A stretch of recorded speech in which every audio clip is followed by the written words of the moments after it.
And I see that the live stream has now started. For those aware, we're trying out a new. Well, we've tried it out once before for a webinar, but we're doing a live stream on YouTube of today's presentation. Just testing out a couple of new things in today's call structure. We're at 2 past. I'm going to give people about 30 more seconds here, and we will get started. And Grizz has posted the link to the YouTube live stream for people who'd be interested in watching that or want to send it to any colleagues.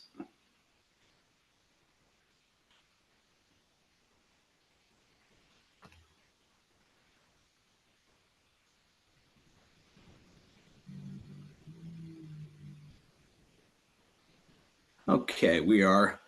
As a reminder to everyone, for today's call, each of our panelists has been asked, except for the FINOS staff, has been asked to keep their talks from 3 to 5 minutes. If I'm going to keep a timer for all of them, as we start getting kind of to the 4-minute mark, I will raise my hand, and if we start kind of getting towards time, I'll make a brief yet polite reminder that we're running over time so that we can keep on our very busy agenda today.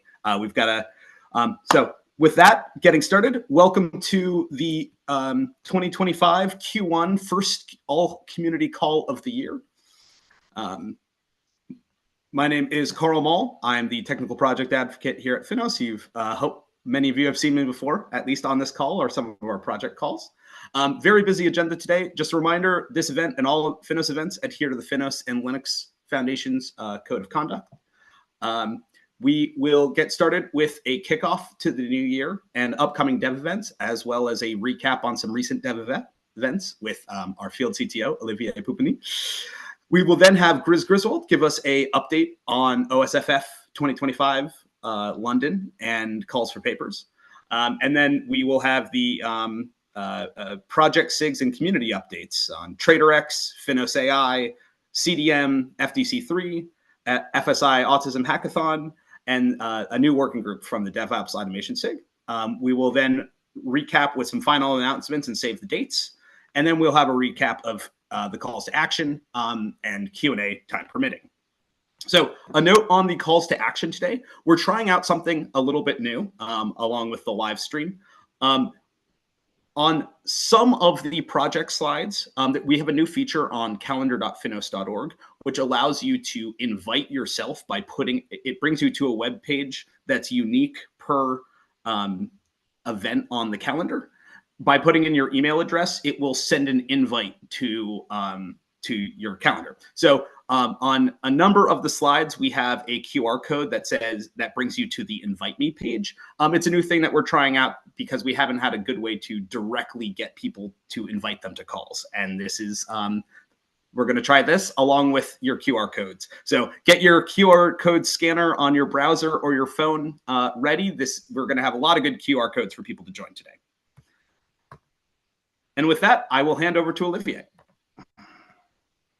Thank you, Karl, and hello, everyone. So 2024 was an exceptional year for FINOS. We reached a significant milestone by welcoming our 100th member. And this achievement underscores really the power of our community. As our members grow, so does our collective strength and ability to drive innovation. The more contributors we have and the more successful we become. Together, we are really shaping the future of financial services through open collaboration and shared expertise. So as we step into 2025, we find ourselves at the dawn of a new era for open source. The acceleration of AI-powered features is transforming both internal and external workflows, data pipelines, DevOps automation, cybersecurity, or in the way we are creating and consuming cloud services, pushing the boundaries of what is possible. This year, we will witness unprecedented advancements as AI integrates more deeply into our projects and solutions. To fuel new contributions and encourage cross-pollination across our existing projects, we have set an ambitious plan focused on developer activities. Expect a vibrant calendar filled with meetups, workshops, masterclasses, and hackathons. These events will serve as catalysts for innovation, providing platforms for our community to learn, collaborate, and create. Speaking of hackathons, we kicked off the year with a tremendously successful event organized by DTCC, with FINOS and Broadreach as partners. We supported team recruitment, project submissions in FINOS Labs, and assembled a distinguished judge panel comprised of board members, technical oversight committee members, and ambassadors. The event saw participation from 250 individuals representing 50 organizations, and an impressive 35 projects were submitted, and 4 of them received grants to continue their efforts and push towards productized open source solutions. So congratulations to CIBC, DTCC, Dutch Bank, and Duke University for their outstanding achievements. And in conclusion, I invite you to stay tuned for upcoming announcements. FINOS will be at API Days New York on May 15th, where we will host a FinTech Open Source Developer Day featuring 12 sessions. Our members are, of course, invited to join for free at this exciting event. So thank you for your continued support and dedication, and let's make 2025 another exceptional year for FINOS. Thank you, and back to you, Karl. Excellent. Thank you, Olivier. Next up, we have Grizz with some announcements about OSFF London and calls for proposals, sorry. Same thing. Good morning, good afternoon, good evening, wherever you are. Thank you for joining. Griswold, head of marketing for FINOS, and thanks, Karl. So we just wanted to have a couple of quick things about the Open Source and Finance Forum. We have 2 of them this year, if you have not heard. London will be June 24th at the QE2 Center. The schedule is opening up in a couple of weeks, but registration is already open.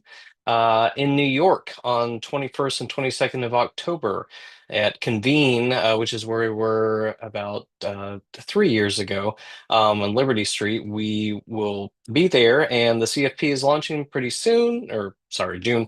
Registration is already open, and so you could register for London here with the QR code at the top. If you're looking to sponsor, you can use the one on the bottom. But the next slide is really important because it's very time sensitive, Karl. Is if you're looking to speak at OSFF in London on June 24th, the call for papers, the call for proposals, the call for speakers closes on Sunday, March 16th. That is this Sunday at I think midnight. So we are looking for talks on artificial intelligence within open source and within financial services, case studies around open source adoption, the common domain model, FDC3, tools, best practices, talent development, hot topics, OS climate, open source collaboration, community building, open source readiness, and open source security, and more. So if you have an idea for a talk, go ahead and submit it. We get over, let's see, last year we had 125 plus talks for about 30 spots. I think that we have a few more spots this year in London. So bring us your best. That's what we're looking for, because this community is continuing to grow and continuing to bring great things. And so bring your best, because that's what the community is expecting. Last slide. If you are a FINOS member company, please look out for June 10th and October 7th. June 10th is, if you are a FINOS member, you may know that you can attend for free to OSFF. You have to register by June 10th. Otherwise, the price of your ticket goes from free to £450.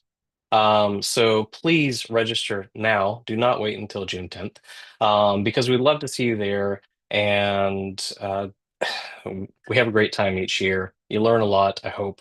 And the hallway track is the best track in the world. Thank you. And we will have reshare the QR codes for CFP and for registration at the end of the call. So if you missed the first QR code, we will follow up shortly on that. Okay, next off, SIG and project and community updates. First off, we're very excited to have Dove Katz from Morgan Stanley giving us the future and state of TraderX. Thanks so much. So TraderX, for people that are familiar, we have a couple of, I guess the demo slide is available directly from the FINOS, the sandboxes, right? But TraderX is a reference application architecture. It's designed to be simple and accessible by the student community, anyone who's really just getting started, as well as anybody who has that familiar financial domain experience. We had a lot of action with TraderX over the last year. People are really picking it up for the things it was exactly intended to be done, meaning hackathons and working through in integrations, illustrating your integration in terms of taking a sample project and making that change to and educating your audience based on what that change is.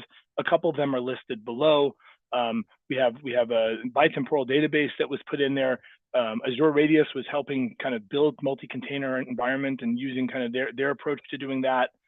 Calm is architecture as code, and you may hear more about that either today or in other sessions. But again, taking a kind of distributed architecture and modeling that out in a emerging language model for articulating your architecture, great. We have other examples in here. Backstage, they're looking at doing something, and I also take it to vendor meetings. Excuse me, take it to vendor meetings. Vendor wants to show something. They're generating code changes. They're generating unit tests. Great example. Go do it in TraderX. You don't have to go get them on your code. Give them a familiar code base and tell them, come back with changes on that. It's also, many vendors, we can't list them here, but in meetings that we have, it's a great way to engage with people on a familiar code base. So what we found is with all of this that's going on, and it's designed to be very simple, but you can add to it any level of sophistication that you want. What we found is the challenge that we have, that we knew we'd have, is we want this thing to be like a set of chapters in an O'Reilly book, so to speak, right?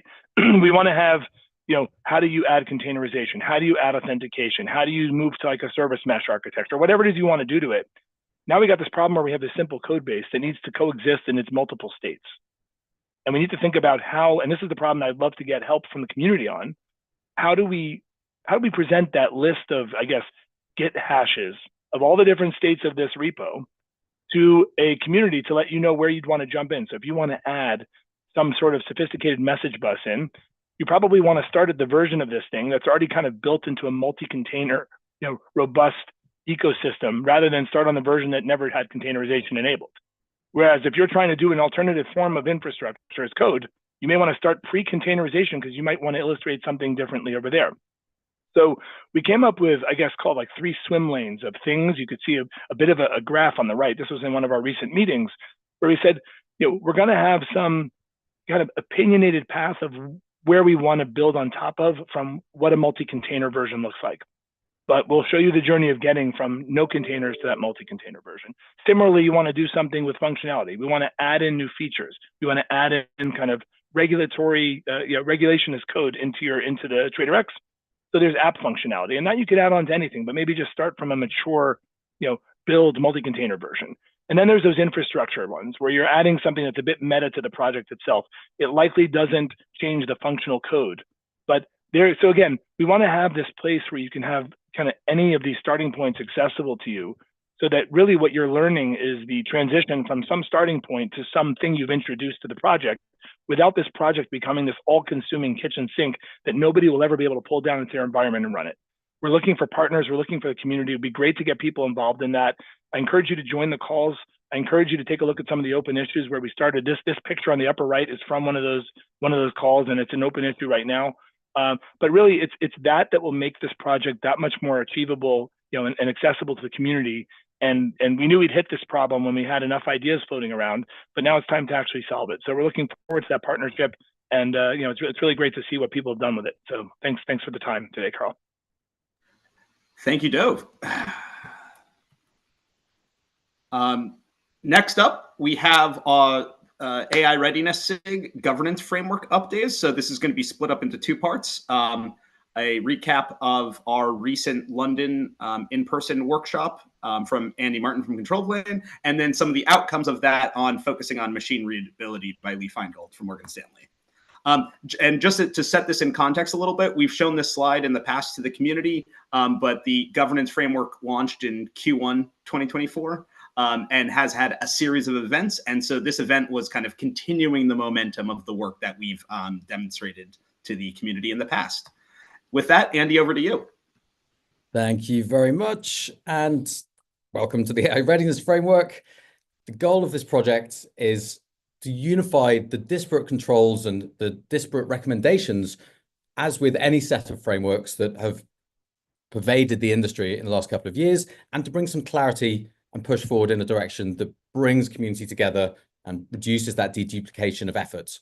So we had a wonderful session hosted by Citibank and Canary Wharf.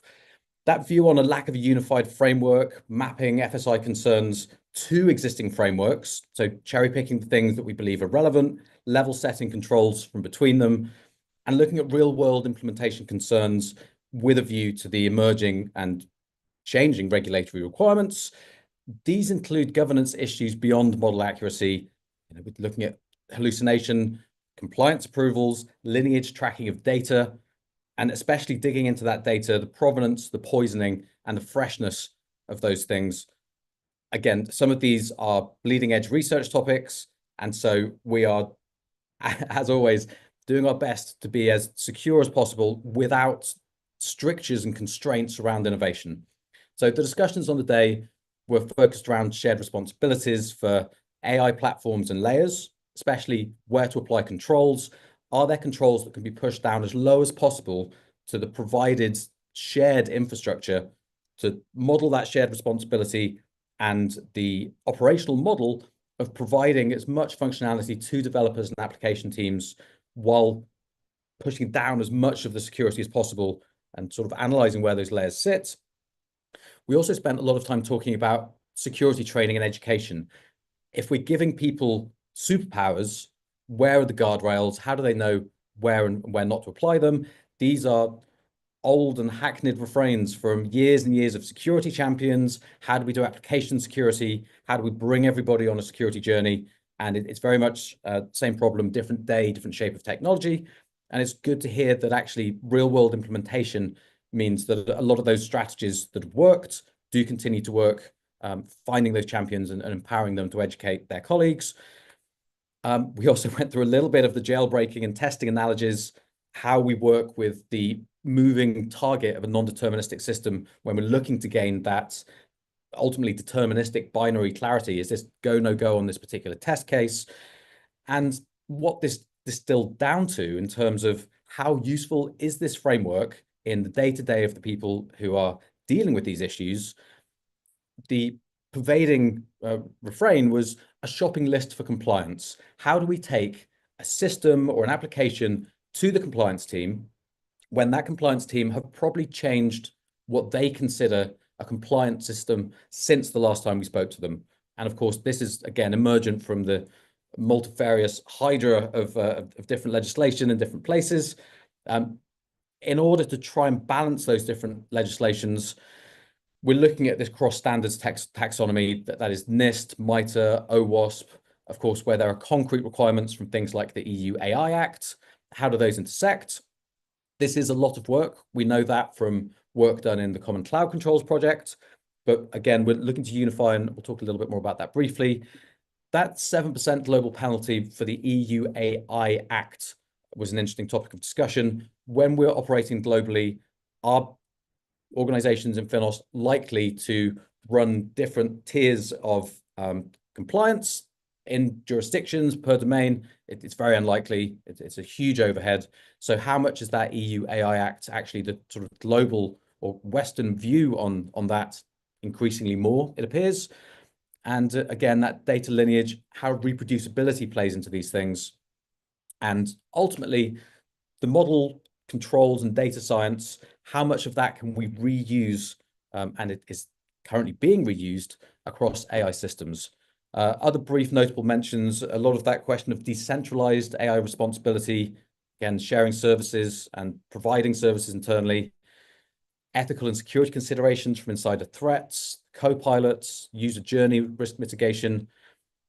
Ultimately, there's still a lot of innovation and clarity needed across the industry to really drive forward through the ether, which is reciprocal with the changing regulatory landscape, of course. With a view to this, there is a pull request number 102 created by one of our co-chairs, Colin, that takes the framework that we've built, which is architecture specific, to a RAG architecture with an externally hosted foundational model, and brings architecture agnosticism. This may make it easier for compliance departments, maybe slightly harder for different default architectures. We welcome feedback on PR number 102. And moving forward, the group is continuing to integrate more tightly with other FINOS projects. That is especially around CCC and the responsible AI strategies. Again, I urge you to join the calls. We are friendly people talking about interesting things, and all feedback welcome.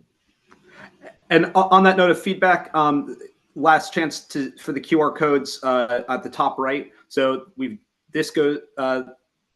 one goes directly to the governance framework so that you can read it. And then Luca Barella has made a survey on GitHub formalizing collecting feedback. So if you could please check out the feedback survey. Now's a really good time in the project lifecycle to give this feedback so that we can get it into going from V0 to draft to production to V1 of this. If you cannot provide public feedback for any reason, please contact myself or Luca Barella, and we will work with you on getting that collected. Okay, next track, one of several tracks at the in-person was machine readability. So I will hand this over to Leigh Finegold from Morgan Stanley if he is available to talk. So Leigh, I'm afraid, isn't available, but I will step in on his behalf. As Andrew was saying, yeah, there's been a lot of work and there's a lot of overlap between several of the projects that are sort of driving that governance and risk mitigation perspective. You can see obviously on screen the common cloud controls, the compliant financial infrastructure projects alongside the AI readiness, and CALM, the Common Architecture Language Model, which has come out of the Architecture of Code project, which is one of the groups that I help co-lead. Leigh was able to go along to the workshop at City and really take part in a conversation around how we can start to look at building that machine readability of the AI governance framework.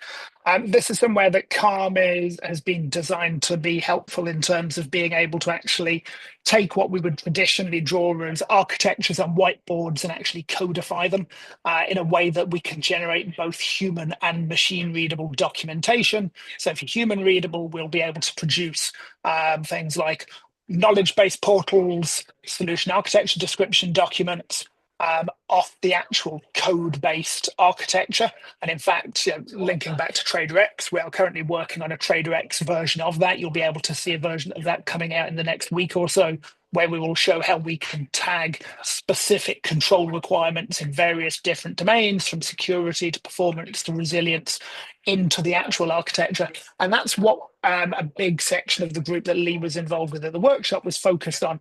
Whilst the groups like Common Cloud Controls have got the risk catalogs, how do we map that into an actual architecture representation? What are the relationships and the components that are actually impacted and need to evidence that they've got those controls in place? And that's where that CALM can help come in. We've been able to put together an initial PR just showing what that reference architecture might look like, and that's something that there's a group of people from across those different projects involved in at the moment, helping to push forward and crystallize, and hopefully off the back of that we'll be able to publish that sort of machine readable AI governance framework version. One of the things that does really enable this is a templating platform that has been built through CALM very recently, and that'll be coming out in the coming weeks. This also has already been started to be adopted, certainly within some organisation members of FINOS, to actually automate the integration with our own security processes and tooling. So there's a real opportunity here between what we're doing to both work with each other to benefit from broad community consensus around what controls are needed, but then to also be able to really make savings in terms of the developer experience, the security experience. Anyone who's been involved with security knows how long it can be to get regulated industries like ours through those processes. And we really feel that we're going to be able to save significant amounts of times for firms that are able to come and adopt the frameworks that we're building here. With that, back to you, Karl. Thank you very much, Matt. And before I change the slide on this, the CCC GitHub issue is the collection of features and of controls and features from the Common Cloud Controls perspective. And on the top right is the COM GitHub issue with the kind of first stab at the reference of making the reference architecture machine readable in COM architecture as code. We don't have here, right here, this is the next AI readiness governance framework calendar. There's also the COM or architecture as code calls on Tuesday and Thursday, respectively, on the calendar. Next over to Ian Sloan from FINOS on giving a brief talk on LLM, CDM, and fine-tuning. Okay, you stressed brief, so I'll try to be brief. So as a reminder, a workshop at last year's OSFF in London emphasized the use of LLMs for generating structured data, which allowed us to cross-pollinate with another project at FINOS, namely the Common Domain Model project. So since June last year, there's been a track, or an initiative looking at the use of LLMs and CDM. And that was that's been running effectively since last June, and then culminated maybe in October with a presentation at OSFF in New York of some really interesting use cases and successful demonstrations, where we saw people using CDM or developing a chatbot for CDM, using or doing benchmarking of LLMs based on CDM information and other information, tools for converting legal and regulatory text into CDM data objects. Lots of really useful demonstrations of how LLMs could be used. If you're interested in that, actually, you can watch the video online, because there might be people already on the YouTube channel. Look for AI meets CDM workshop on FINOS's YouTube channel. So further to that, moving on from what we did in October, that CDM chatbot has been developed and enhanced. It was presented recently in February at a CDM masterclass in London, and we're going to publicly release it in the coming weeks as part of the CDM resources on cdm.finos.org. So it'll become part of the resources with the documentation for the project and other things there. So that's really exciting and shows the power of something that was an idea last summer coming to fruition. Within the group, which is now called AI Exploration, formerly LLM Exploration, as is noted there, we have upcoming presentations featuring the winners of the, as mentioned, DTCC Hackathon. So that's really exciting, and I'm looking forward to seeing that myself. We're also talking a lot about benchmarking and building a curriculum of questions and answers to test and benchmark LLMs, and the guys from Columbia University are doing great work on that. So call for participation, the call to action, please get involved. We're looking for fresh ideas as well for AI use cases, even beyond CDM. But yeah, we're particularly within the LLM benchmarking. We'd love to see people come along and set out some questions and answers so that we can test those models. Okay, that's it for me on this topic. But just a quick addendum. So the DTCC Hackathon winners will present to the TOC, the Technical Oversight Committee, and then the LLM Exploration will kind of figure out how to either watch those recordings or figuring out what to do with the presentation, so we don't have to have our winners jump around to too many calls. Okay, with that, our next presenter is again Ian to give a more holistic view of the Common Domain Model. Okay, right. So yeah, the CDM project is going from strength to strength. Very recently, just 2 weeks ago, we had the CDM showcase at State Street in Canary Wharf in London. Really big event, 300 registrants, loads of great talks and demos. It really shows the interest in the project, and it really felt like a inflection point where things were becoming very real in terms of adoption of the CDM, and that was reflected in a lot of the comments. If you follow it, you might have seen on LinkedIn, etc. So a key part of the event was we saw about 10 different hands-on demos with people actually showing the real-world use cases and benefits of CDM. So that was great to see. There was also validation of the approach that the industry is taking in adopting CDM, with JP Morgan again reflecting on the success of their implementation. So as a reminder, JP Morgan have implemented CDM as part of their reporting workflow. This happened in October, so it went live into production in October. So they've had a few months of data, a few months of experience of it working, and it really seems to have had a transformative effect and streamlined that particular workflow, where they see faster issue resolution. One of the things which this audience might be aware of, regression testing is a big problem for regulatory implementations. Regression testing, which would have taken a week and a half usually, has been reduced to about 3 hours. So that was a big statement from the stage from Nick Mojer from JP Morgan. Wider adoption, other firms, not just banks, are starting to leverage CDM for in their products or in their solutions. And that's because their clients are asking them, and that's a quote. So that really does showcase some momentum there. Other things beyond the showcase and the bright light, so to speak, the CDM 6 release, 6.0 release. So that's the second major CDM release since it's been open sourced at FINOS. So that's a collaborative effort by all the community and ISDA and ISDA, etc. Interesting things there about asset refactoring and payout refactoring, which might be interesting to you. And yeah, other things around the object builder has been upgraded as well to the new version, and the documentation, etc. Obviously, but the object builder, if that's something you look at, that's also upgraded. Moving on to the next slide.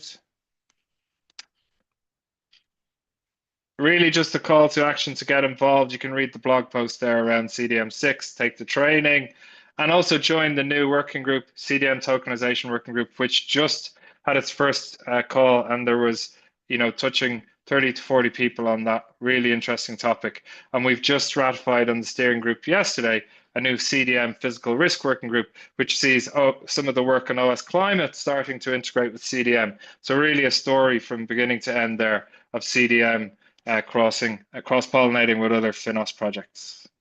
That's it from me, Karl. Thank you very much, Ian. And it's just occurring to me now how big a deal getting to 6.0 version is. I'm just trying to think how many pieces of software I know that have actually gotten to version 6. So big congrats to the whole community there. Next up to Rob Moffat, giving us some updates on FTC 3. Hi, yeah, I'm going to keep this really brief. FTC 3, everyone's favorite interoperability API, is we're about to release a version 2.2 of this, which if you've been attending OSFFs over the last year or so, you'll know is a pretty big deal for the FTC 3 community. So if you can join me on Tuesday the 18th of March, 2 p.m. GMT or 10 a.m. EST, we're going to have the FTC 3 general meeting, which is kind of a quarterly meeting we do in FTC 3. Can we skip on to the next slide, Karl? And we're going to make it a special general meeting, which is going to cover all sorts of stuff to do with the 2.2 release. We're going to have demos. We're going to talk about FTC 3, talk about Go and .NET bindings, and talk a little bit about FTC 3 security, which is a hot topic right now. Can you put the last slide up quickly, Karl? So yeah, this is on Tuesday next week. If you want to know more about FTC 3, you want to find out what's happening in the community, this is your QR code. So hopefully I will see you all there. Looking forward to it. Cheers, Karl. Back to you. Thank you very much, Rob. We are doing so well on time today. Big shout out to our panelists today. Over to Peter, a name most people here should know, Peter Smulovics, on the Financial Services Autism Hackathon upcoming. Hey, so hope no one put away their phone for the previous QRs. This is a much bigger QR, so try to scan it. I will talk about this thing. So this is the 8th FSI Autism Hackathon. What is this about?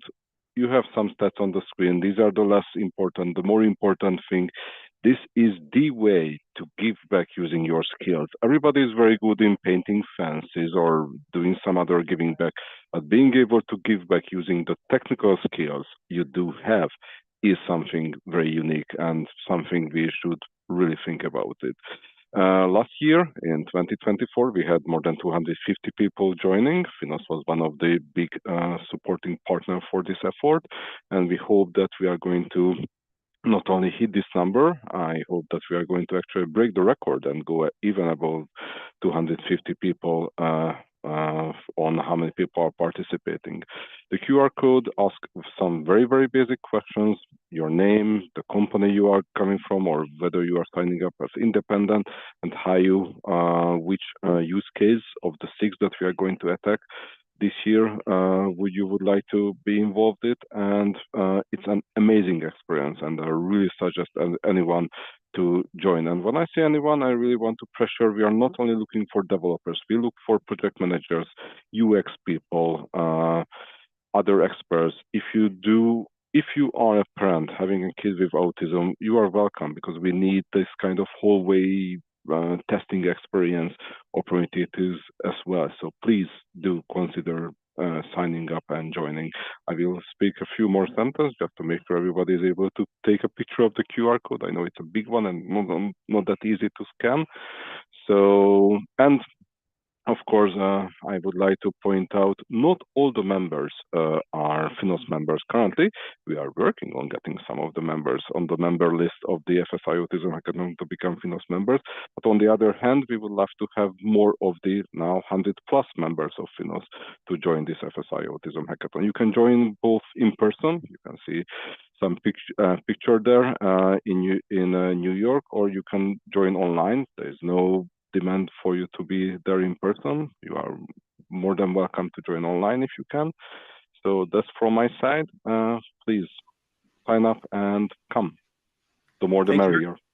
Thank you very much, Peter, and great presentation. I know this was an event that was very exciting to the FINOS community last year, and I know neurodivergency support is a topic of interest to many people in the wider community. Oops. Sorry, I didn't update the name here, but Miguel and Khalid from Morgan Stanley. Apologies for not getting your names here. Over to you to talk about our new DevOps automation working group, Evolution at Scale. Hi there, Miguel Gasca from Morgan Stanley, and I'm really just here to say hello, so that you can see my face, recognize me, and hopefully you come and join us. Our next call is actually just right after this one, and I'm going to hand over to Cal to kind of talk through the working group. Sure. So my name is Khalid Sawaf. Most people call me Cal. So I'm joining up with Miguel on this wonderful new working group. The genesis behind the working group was really, really simple. A bunch of us were talking about some of the challenges that we face on a day-to-day basis related to a variety of different tasks that we have to do on code bases. And these tasks could range from upgrading libraries to applying best practices or remediating static code analysis results and whatnot. And we sort of reached a really really interesting point, which was the complexity of the tasks in and of themselves are very manageable, but where it really becomes challenging is when you have to do this over and over again over dozens, if not hundreds, of code bases. And so, we've been exploring different approaches and different solutions to be able to scale that and to be able to evolve our code bases according to new requirements and new best practices. And it seemed like a very logical and very natural problem that other FINOS members would have. So we decided to form this working group really to get a bunch of interested parties together to really talk about these challenges. And when we talk about interesting parties, we're not just we're focusing on developers, but also architects. We're talking about security experts, people in operations, people who are SREs, really people who have struggled over the years and trying to answer that question. Well, how will this scale? Right. So really, we want to get a bunch of enthusiasts together to really talk about, well, what are some of the different scenarios and use cases where we really are struggling to do something at scale? How do we offer solutions that will work across hundreds of code bases or across very, very large code bases as more and more companies try to go towards monorepos? So, our priority right now is really identifying those use cases as part of the working group, identifying different solutions that participants have employed, encouraging open sourcing as well as contributions to open source projects as well. And so I'll leave you with this, as Miguel mentioned, right after this call, in 17 minutes, if you're interested in this topic, if you're passionate about it the same way we are, we encourage you to join us, contribute to the solution, share some of your pain points. It's always good to get together and talk about some pain. And we're really, really excited to see where this working group goes and what are some of the concrete deliverables that we can produce. And I'll say the initial call for this group was 2 Wednesdays ago, and it was one of the best opening calls that I've seen for a new SIG or project or working group in my time at FINOS. So very good group, exciting stuff being talked about, and I think very applicable to many people in our membership. So if you can't make the one in 15 and a half minutes, then it is an ongoing bi-weekly call on Wednesdays. Next up, we are doing so great on time today. So big round of applause to all of our panelists today. We covered a lot of topics and everyone kept it brief and concise and interesting. So over to Kendall for some save the dates and member updates. Yes, thanks, Karl. Hi, everyone. Kendall Perez. I'm on the member success team at FINOS.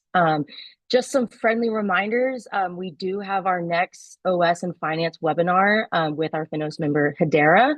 That is next Wednesday. So make sure to register, and we're excited to see you there. And also on March 19th is the deadline for the Silver Board Representative nominations. We opened those nominations a couple weeks ago. So if you are a Silver member and you know someone within your company that would be a great representative on the FINOS board, please have them submit their nominations.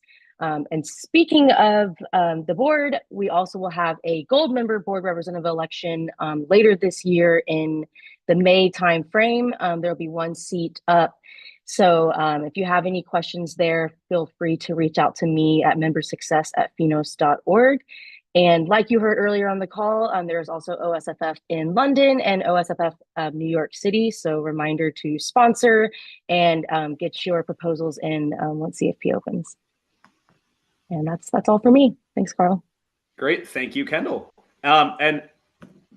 With that, we get to the end of our scheduled talk. So we're going to do a little recap for the calls to action. So I'll leave this we just saw the save the dates. We just understood the importance of getting them on time so that you can get your free tickets if you're a member before the price goes up. So I'll leave this up for a couple minutes, and then I will move back to the CFP page to close out our calls to action here. Again, big round of applause to all of our panelists. We covered a huge amount of information in a very structured and short amount of time. I think that was nice and engaging for our wider audience. Now we actually do have 14-ish, 13-ish minutes for any Q&A.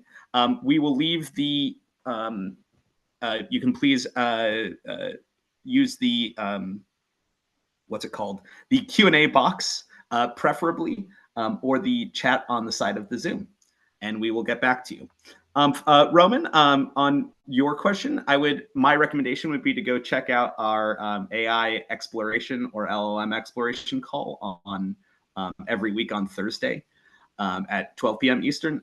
That would be a great place to talk about that type of question and kind of diving. We have a lot of experts on who have deployed kind of AI at scale, and potentially that this group might be interested in diving in with your question as well. Any other questions for anyone in the audience or any of our panelists? And I'll be happy to show up any other QR codes again from the presentation if anyone would like me to go back. We should have an extra slide only with the QR codes. Next time, when I can get the LLM to do, or not LLM, but some other AI to do that for me, that would be, or we templatize it. Perfectly templatized in all things.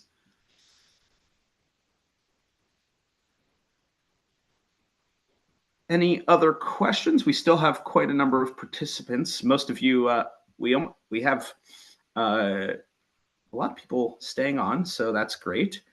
But we'll keep the call open for a couple more minutes in case anyone does ask any questions. Otherwise, big FINOS thank you to the community. We had an more than exciting year last year, and all signs point to this being an even more exciting and momentous year going into 2025.